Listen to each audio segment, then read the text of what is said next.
Hello again. I wonder when last those watching this video had reason to think about Guru Nanak and the Sikh religion.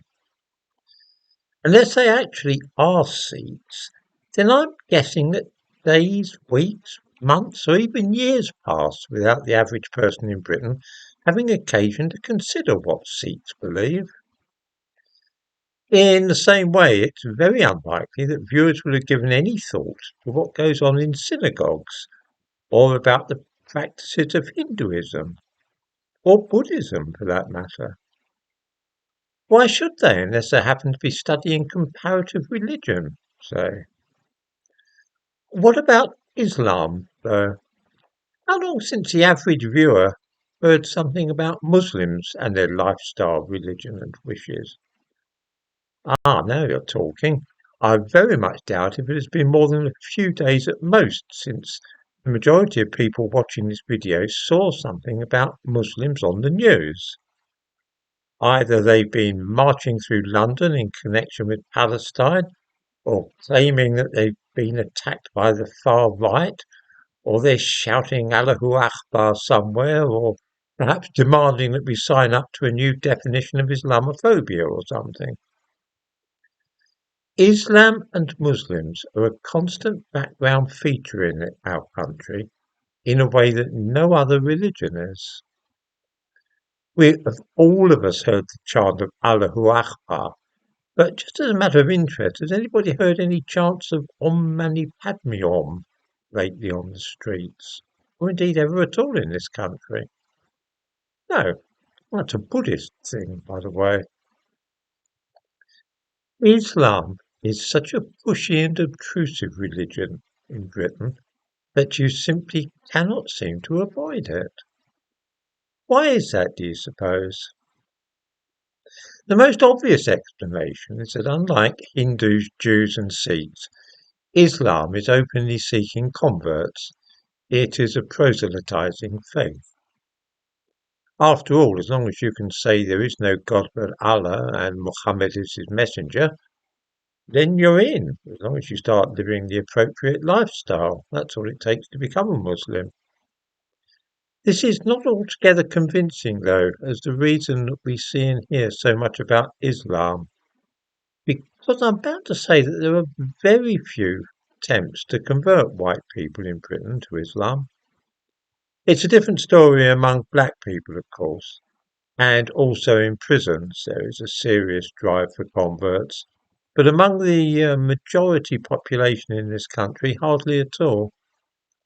One sometimes has the impression that they are content to see us as heathens, and that Muslims in Britain like feeling spiritually superior to kuffars like us. The aim doesn't seem to be to get us to join their religion, but rather to make it clear that they require special consideration, and that if we don't give way on any and all issues, then they're liable to get nasty.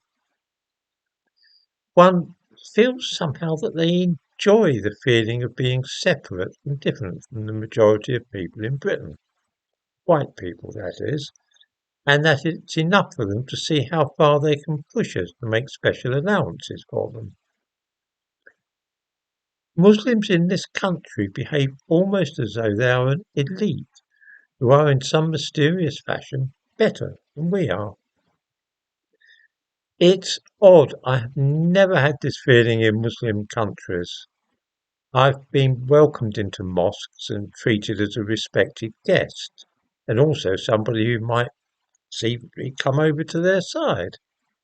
50 years ago, I worked in Turkey and then moved down through Syria, engaged in various activities. And at each stage of the process, I found myself being encouraged to visit notable mosques.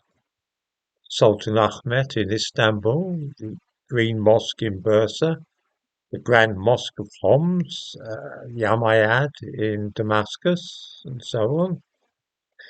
This was all open and free. It was the most natural thing in the world to wander into those mosques. In this country, mosques are not nearly so welcoming, and most do not want unbelievers to enter them. It's weird. It gives a very different feeling. The impression is almost that they have something to hide, which, as I say, I've never found in any Muslim country.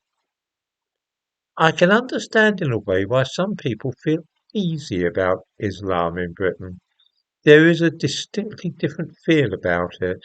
And I also wonder if it's because most Muslims here are of Pakistani or Sylheti heritage, rather than the Turkish and Arab folk I've had dealings with in the Middle East.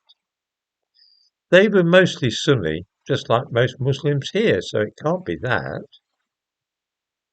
In short, there is to my mind something slightly off-putting about Islam as it is practiced in Britain, and although I can't quite put my finger on it, I can see that a lot of unbelievers in this country feel the same way.